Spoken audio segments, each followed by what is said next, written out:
શું તમે જાણો છો કેવી રીતે થઈ રક્ષાબંધનની શરૂઆત? રક્ષાબંધનના તહેવારમાં ભાઈ બહેનના મીઠા સંબંધોનો નાદ સંભળાય છે. વાસ્તવમાં આ કળિયુગી વાતાવરણમાં દરેકને એકબીજાથી હૂંફ અને રક્ષણની જરૂર છે. એટલે આ રક્ષાબંધનના તહેવારને ભાઈ બહેન પૂરતો મર્યાદિત ન રાખતા સમગ્ર માનવજાતનો એકબીજા પ્રત્યેનો પ્રીતનો તહેવાર બનાવવો જોઈએ. ભારત વિશ્વનો એકમાત્ર દેશ છે કે જ્યાં ભાઈ બહેનની પ્રીતના પ્રતીક સમા મુખ્ય બે તહેવારો ઉજવાય છે. એક રક્ષાબંધન અને બીજો ભાઈબીજ.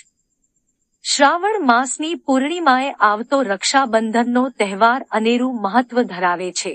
આ દિવસે બહેન પોતાના ભાઈને જમણા હાથે રાખડી બાંધીને કપાળે કુમકુમ તિલક કરીને મોં મીઠું કરાવે છે. ભાઈ બદલામાં યથાયોગ્ય ભેટ આપીને બહેનને તેનું રક્ષણ કરવાનું વચન આપે છે. આજે પણ ભારતમાં જે કુટુંબ વ્યવસ્થા તેમજ કેરિંગ અને શેરિંગ સંસ્કૃતિ છે, તેમાં ભાઈ બહેનના મીઠા સંબંધોનો નાદ સંભળાય છે. રક્ષાબંધનનો શુભારંભ પુરાણો અને શાસ્ત્રોમાં જણાવ્યા અનુસાર ભગવાન વિષ્ણુએ જ્યારે બલિરાજાને વરદાન માંગવા કહેલું, ત્યારે બલિરાજાએ વિષ્ણુને પોતાની સાથે પાતાળમાં રહેવાનું વરદાન માગેલું. બલિરાજાનું આ વરદાન વિષ્ણુ ભગવાને માન્ય રાખીને બલિરાજા સાથે પાતાળમાં રહે છે. લક્ષ્મીજી ભગવાન વિના એકલા પડી જાય છે, ત્યારે લક્ષ્મીજી નારદજીના બતાવેલા ઉપાયથી બલિરાજાને પોતાનો ભાઈ બનાવીને રાખડી બાંધે છે ને બદલામાં ભગવાન વિષ્ણુને બલિરાજા પાસેથી છોડાવે છે. બસ ત્યારથી જ આ પર્વ પરંપરાગત રીતે ઉજવાય છે. રક્ષાબંધન સાથે સંકળાયેલી દંતકથાઓ સિકંદરની પત્નીએ પોતાના પતિના હિન્દુ શત્રુ પુરુને રાખડી બાંધીને યુદ્ધના સમયે સિકંદરનું જીવનદાન મેળવ્યું હતું. વેદમાં દેવાસુર સંગ્રામમાં દેવોના વિજય નિમિત્તે ઇન્દ્રાણીએ હિંમત હારી ગયેલા ઇન્દ્રના હાથે રક્ષા બાંધી હતી. જ્યારે શ્રીકૃષ્ણ ભગવાન શિશુપાલનો સુદર્શન ચક્ર દ્વારા વધ કરે છે, ત્યારે તેમની તર્જની આંગળીએ ઘા લાગવાથી લોહી વહે છે, ત્યારે દ્રૌપદીજીએ પોતાની સાડીનો છેડો ફાડીને ભગવાનની આંગળી પર પટ્ટી બાંધી હતી. શ્રીકૃષ્ણે ઉપકારનો બદલો ચીરહરણ વખતે ચૂકવ્યો હતો.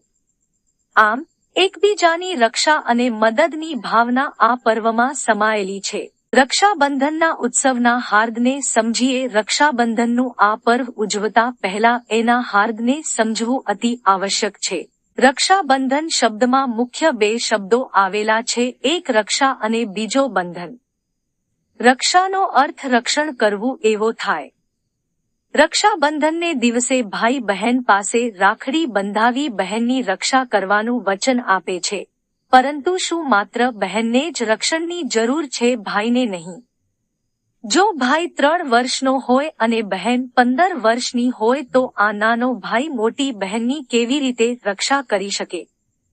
વાસ્તવમાં આ કળિયુગ વાતાવરણમાં દરેકને એકબીજાથી હૂંફ અને રક્ષણની જરૂર છે. એટલે આ રક્ષાબંધનના તહેવારને ભાઈ બહેન પૂરતો મર્યાદિત ન રાખતા સમગ્ર માનવજાતનો એકબીજા પ્રત્યેનો પ્રીતનો તહેવાર બનાવવો જોઈએ. જે રીતે બહેન ભાઈને રાખડી બાંધે છે, એ જ રીતે પત્ની પતિને, પુત્રી પિતાને, માતા પુત્રોને, પ્રેયસી પ્રેમીને રક્ષાસૂત્ર બાંધીને રક્ષણનું વચન લઈ શકે છે. માત્ર પુરુષો જ સ્ત્રીઓનું રક્ષણ કરી શકે છે એવું નથી. સ્ત્રીઓમાં પણ પુરુષોનું રક્ષણ કરવાની ક્ષમતા છે. સ્ત્રી પૂજાય તો જ સંસ્કૃતિનું રક્ષણ થાય. આજે કમનસીબે નિર્દોષ યુવતીઓ પર શારીરિક છેડછાડ, બળાત્કાર અને અપહરણ જેવી રોજબરોજની ઘટનાઓ બનતી રહે છે, ત્યારે દરેક પુરુષનું એ કર્તવ્ય બને છે કે દરેક સ્ત્રીનું રક્ષણ કરે. સ્ત્રી પૂજાય તો જ સંસ્કૃતિનું રક્ષણ થાય છે. રક્ષાબંધન એ સ્ત્રીના સન્માનનું પર્વ છે. દેશની દરેક સ્ત્રીઓને પોતાની બહેન માનીને તેનું રક્ષણ કરવું જોઈએ.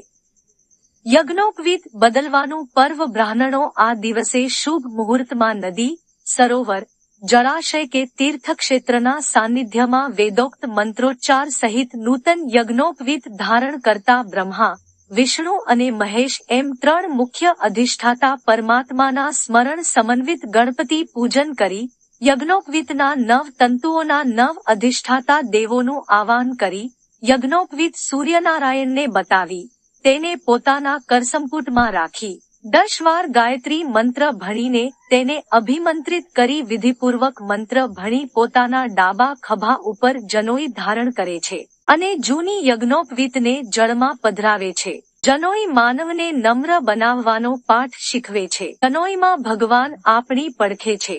તે અખંડ રક્ષા કરતો રહેશે તેવો ઊંડો ભાવ છે.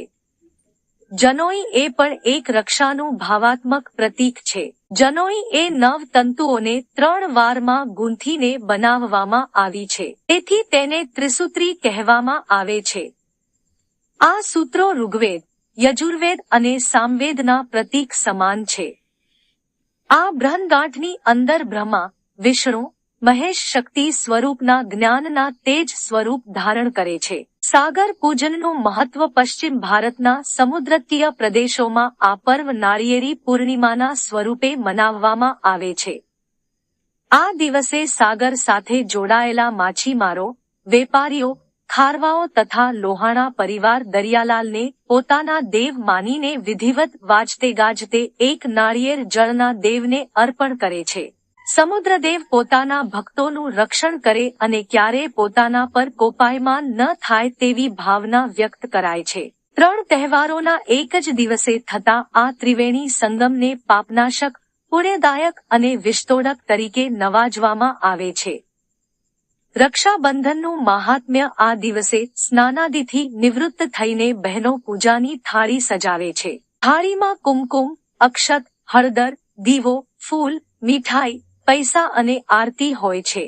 સૌ પહેલા બહેન ઇષ્ટ દેવનું પૂજન કરીને શુભ મુહૂર્તમાં ભાઈના ભાલ પ્રદેશની મધ્યમાં કુમકુમ તિલક કરી અક્ષત લગાડીને ભાઈનું મુખ મીઠું કરાવે છે. ત્યારબાદ ભાઈની આરતી ઉતારીને જમણા કાંડે રાખડી બાંધવામાં આવે છે અને પોતાના ભાઈ પરથી પૈસા વારીને ગરીબોને આપે છે. ભાઈ બહેનને યથાશક્તિ ભેટ આપે છે અને રક્ષાબંધનનું અનુષ્ઠાન પૂર્ણ થયા બાદ સમૂહ ભોજન કરવામાં આવે છે.